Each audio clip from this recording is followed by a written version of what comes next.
Hello students, today we will start chapter number 4 of 9th class and your chapter name is linear equation in two variable. Linear equation in two variables. ठीक है, पहले हमें जो है understand करना पड़ेगा what is your chapter linear equation. Linear equation कैसी होती है जिसकी वेरिएबल के ऊपर सिर्फ रेज़ टू पावर 1 ही होती है, लेकिन वेरिएबल एक नहीं है, वेरिएबल 2 हैं। What is variable?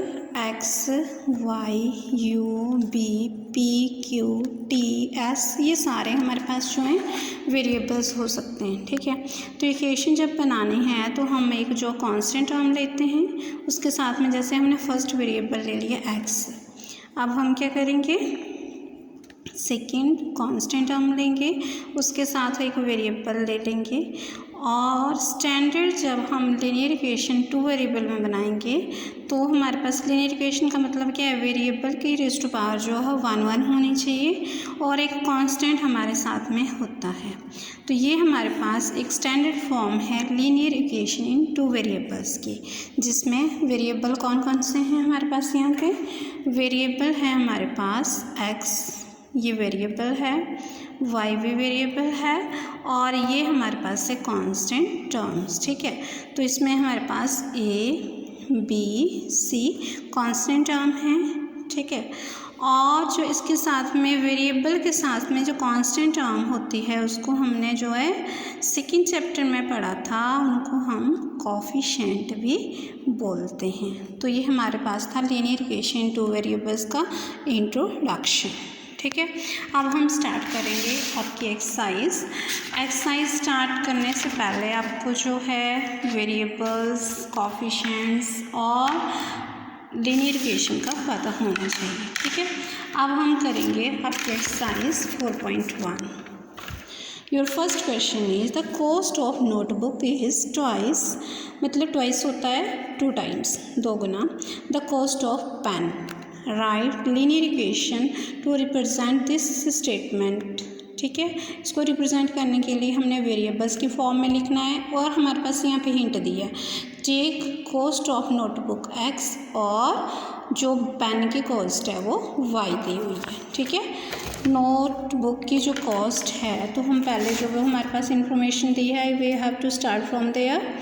फर्स्ट हमारे पास है cost of notebook, cost of notebook, और ये हमारे पास क्या दी हुई है एक्स। ठीक है, अब कॉस्ट ऑफ पेन ले लेंगे, पेन की कॉस्ट भी हमें कुछ नहीं करना पड़ रहा है, हम सिर्फ हिंट से ही लिखे जा रहे हैं। ठीक है, क्योंकि 2 वेरिएबल्स हमें चाहिए, तो कॉस्ट ऑफ नोटबुक एक्स आ गई, कॉस्ट ऑफ पेन हमारे पास वाई आ गई। अकॉर्डिंग टू क्वेश्चन इन्होंने क्या बोला है, according to question cost of notebook is equal to twice, twice का मतलब 2 times the cost of a pen. ठीक है, तो पेन की कॉस्ट आपके पास है वाई, यहाँ पे हम वाई फिल करेंगे बिकॉज कॉस्ट ऑफ पेन हमारे पास वाई है, कॉस्ट ऑफ नोटबुक क्या है हमारे पास एक्स। तो ये हमारे पास linear equation in two variable बन गई, लेकिन इक्वेशन के लिए हमारे पास इक्वल टू 0 होना चाहिए। तो इक्वल टू 0 कैसे करेंगे, हम इसको लेफ्ट में लेके आ जाएंगे, x minus 2y equal to 0। This is our first question. Okay, this is our first question. Question number 2, question number 2 बहुत ईजी है, हमें लीनियर इक्वेशन का पता है कैसी होती है। Express the following linear equation in the form ax plus by plus c equal to 0 and indicate the value of a b c in each case. बहुत ही ईजी कंसेप्ट है हमारा। तो हम क्या करेंगे, हमें क्या करना है, हमें ए बी सी की वैल्यू बतानी है। पहले तो हमने इसको स्टैंडर्ड फॉर्म में लिखना है। लेट अस डू, ये है हमारे पास, पहले हमने इसको स्टैंडर्ड फॉर्म में लिखना है। और स्टैंडर्ड फॉर्म कैसी होती है, स्टैंडर्ड फॉर्म हमारे पास क्या होती है, A X plus B Y plus C equal to 0। तो इक्वल टू 0 होता है, लेकिन इक्वल टू के दूसरी तरफ तो हमारे पास कांस्टेंट टर्म है, इसको लेफ्ट में लेके आइए। जब आप लेफ्ट में लेके जाएंगे तो इसका साइन क्या हो जाएगा, चेंज हो जाएगा। तो हम स्टार्ट करते हैं solution. Compare it with this. लेकिन कंपेयर करने से पहले हमें इसको लेफ़्ट में लाना पड़ेगा। तो लेफ़्ट में लाना पड़ेगा, इट मीन्स हम इसको कैसे लिख सकते हैं, 2x + 3y, इसको लेफ़्ट में लेके आइए, पॉजिटिव है नेगेटिव हो जाएगा लेफ़्ट में आके, 9.35 बार इक्वल टू 0। आपको पता है इसको बार पढ़ते हैं, है ना। बार का मतलब है कि ये डिजिट बार बार रिपीट हो रहा है। अब हम इसको कंपेयर करते हैं, कंपेयर इट विथ इस इक्वेशन के साथ। तो देखिए मैं एक बार कंपेयर करके बता देती हूँ आपको। x को x के सामने लिख लेंगे, y को y के सामने, और जो सिंपल टर्म्स हैं उसको उसके सामने लिख लेंगे। ठीक है बेटा। दिस देखिए x दोनों तरफ था, इसका मतलब ये कट हो गया, a की वैल्यू आ गई 2।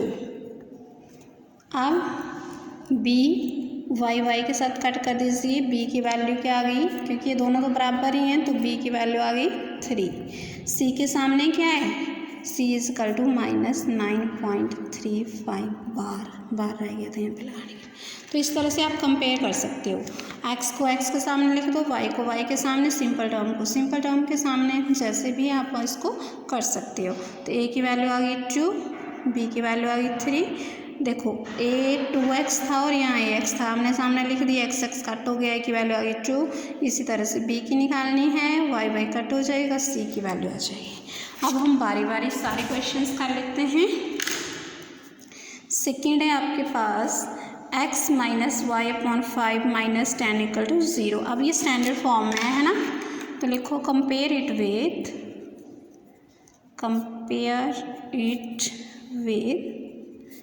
ax + by + c = 0। अब देखो, अब हम फिर से वैसे ही करेंगे, तुम कंपेयर करके कर लोगे, मैं डायरेक्ट लिख देती हूँ। चलो एक बार मैं फिर से कंपेयर करवा देती हूँ, आपको ईज़िली हो जाएगा। ax = कुछ नहीं है, उसके साथ वी कैन राइट 1, ठीक है। by = y/5, और इसको हम लिख सकते हैं y × 1/5, क्योंकि 1 के साथ मल्टीप्लाई करेंगे वी गेट सेम। c की वैल्यू -10। अब देखिए ये इसके साथ कट, a की वैल्यू 1, b की वैल्यू y के साथ कट, b की वैल्यू 1/5, c = -10। मुझे बताओ इजी है ना, कैन यू डू बेटा, कर सकते हो आप इसको। Now third, 2x + 3y -2x + 3y = 6। पहले स्टैंडर्ड फॉर्म बनाइए, -2x + 3y - 6 = 0। अब फिर से आप कंपेयर करेंगे, compare it with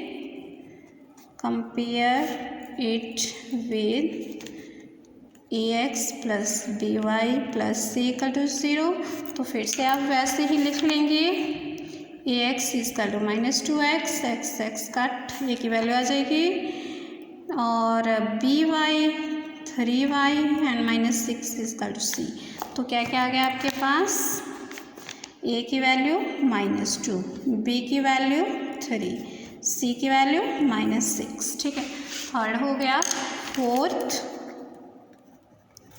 fourth part है आपका x = 3y, तो इसके लेफ्ट में कर लीजिए x - 3y = 0 and compare it with, किसके साथ कंपेयर करोगे, ax + by + c = 0। तो फिर से हमारे पास a की वैल्यू 1, b की वैल्यू -3, c वैल्यू है नहीं यहाँ पे, तो हम इसको जो है +0 लिख सकते हैं, या नहीं लिखना तो जो वैल्यू मिस है, जो है ही नहीं, तो वो एब्सेंट है, दैट इज़ 0। ठीक है, आई होप आपको समझ आया होगा। Rest part you will do, if you have any problem you can ask.